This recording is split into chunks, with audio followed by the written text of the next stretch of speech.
Zataz Web TV vous est présenté par Free.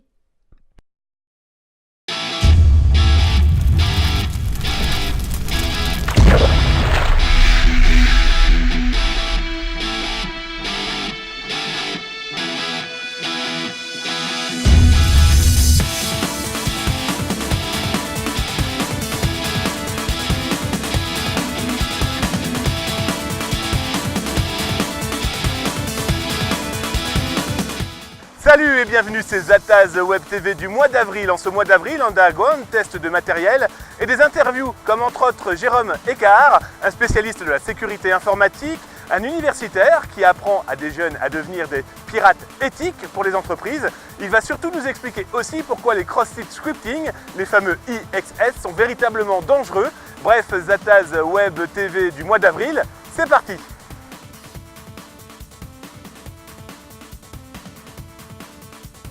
On commence cette émission du mois d'avril avec un IXS. D'ailleurs, c'est un petit peu le thème de cette émission, mais on en parlera un petit peu plus tard.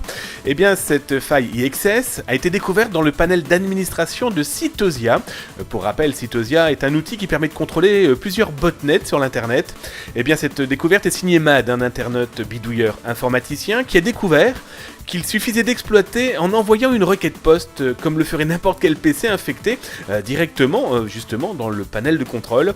Autant dire que la faille est assez intéressante, car il est possible de faire plein de mauvaises choses, ou de bonnes choses, ça dépend.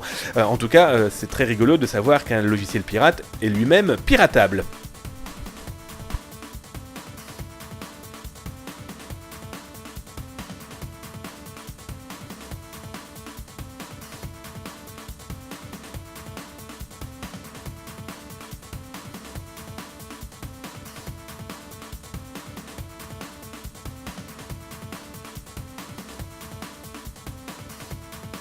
Jérôme Eckart est un chercheur et enseignant français. Il revient pour Zataz Web TV sur les dangers du IXS, les fameux cross-scripting. Il nous explique pourquoi il faut vraiment s'en méfier. Alors en fait, les plus dangereuses XSS, ce sont les XSS stockés. Il y en a deux. Il y a des XSS qui sont dans l'URL et des XSS qui sont stockés sur, par exemple, un forum qui est mal réglé. Et en fait, si on peut exécuter du JavaScript, le JavaScript permet de faire n'importe quel type de requête, et y compris de, par exemple, poster des choses à votre place, vu que le JavaScript a les mêmes droits que vous sur les appels GET et POST, donc sur les envois d'informations sur le net. Donc quand vous êtes identifié et que vous balayez ce code JavaScript qui n'est pas visible, vu qu'il est exécuté en arrière-plan par le navigateur, eh bien vous pouvez envoyer des choses sans vous en rendre compte, ou vous faire voler votre session par exemple. Alors c'est surtout les développeurs de ces forums qui doivent être très vigilants et de filtrer justement le JavaScript. En fait, il faut absolument que toutes les données que chaque internaute rentre sur le forum soient filtrées, on dit parsées dans les termes, dans les jargons informaticiens, pour que le code JavaScript ne puisse pas apparaître dans la page.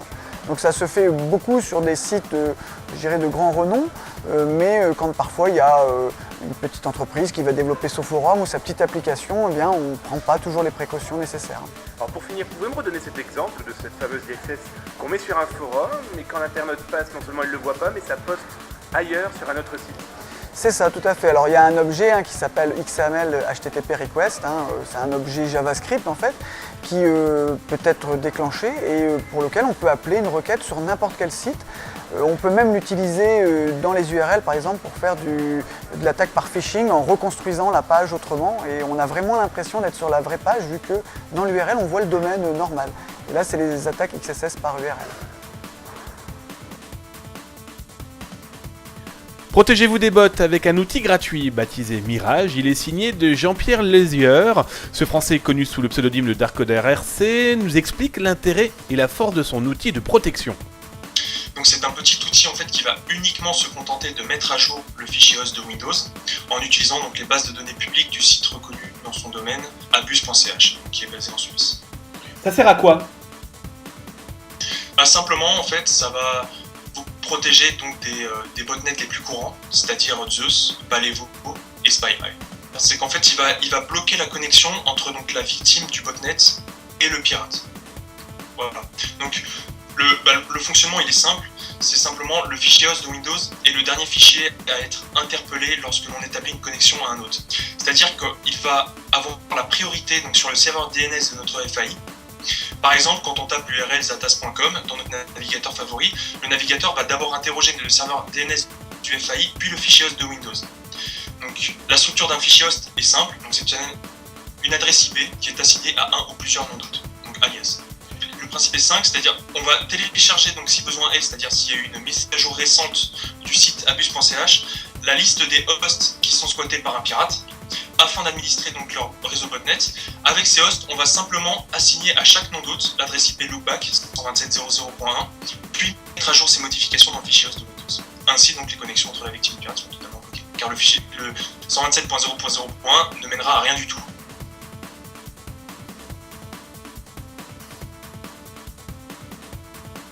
En ce mois d'avril, Zatas Web TV va vous présenter des bouquins qu'on a reçus à la rédaction.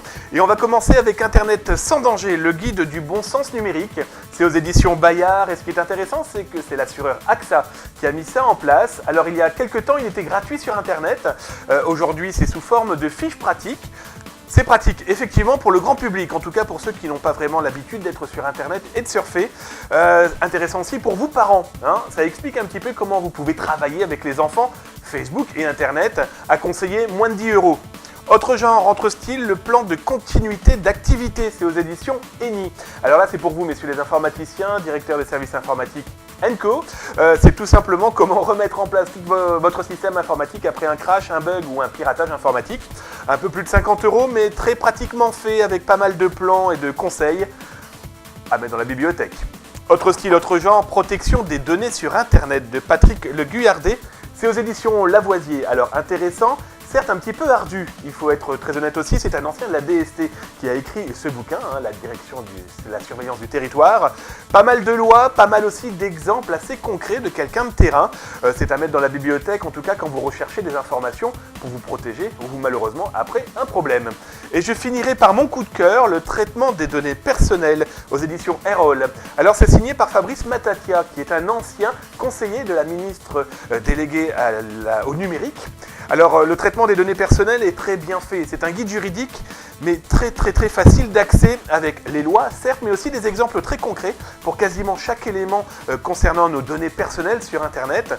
Je vous le conseille très clairement, en tout cas vous pouvez retrouver tous les liens sur Zatas Web TV ou encore zatas.com. Bref, c'est la lecture du mois d'avril. Le combat pour la vie privée sur l'Internet, c'est l'un des combats de la quadrature du net. Jérémy Zimmerman, le cofondateur, nous explique pourquoi ce combat n'est pas si simple. C'est un combat extrêmement difficile, c'est une uphill battle comme on dit, une façon un peu imagée en anglais, c'est-à-dire on est en bas de la montagne et les ennemis sont en haut. Les ennemis sont assis sur la montagne, les ennemis très souvent ont ça en commun d'être des acteurs industriels ou politiques qui sont bien établis, qui sont dominants, qui sont au pouvoir et qui ne veulent pas lâcher, qui ont très peur des petits, des jeunes, de l'innovation, des contre-pouvoirs. Et on constate cette espèce d'alliance malsaine entre les pouvoirs politiques et les pouvoirs industriels pour justement plus de contrôle. Les enjeux, c'est d'un côté plus de surveillance, plus de contrôle, plus de répression, et ça va peut-être marcher, ça va peut-être permettre à ceux qui sont au pouvoir d'y rester, et de l'autre, c'est plus d'ouverture, plus de transparence, plus de partage des connaissances, et ça on a déjà la preuve par A plus B que ça marche. Il y a Internet, il y a les logiciels libres, il y a Wikipédia, tout cela est basé sur l'ouverture, la coopération et le partage des connaissances, et c'est ce modèle que l'on met en avant comme modèle de société, et c'est un choix qu'on a à faire maintenant, tous ensemble. Je pense qu'on a une responsabilité collective là-dessus.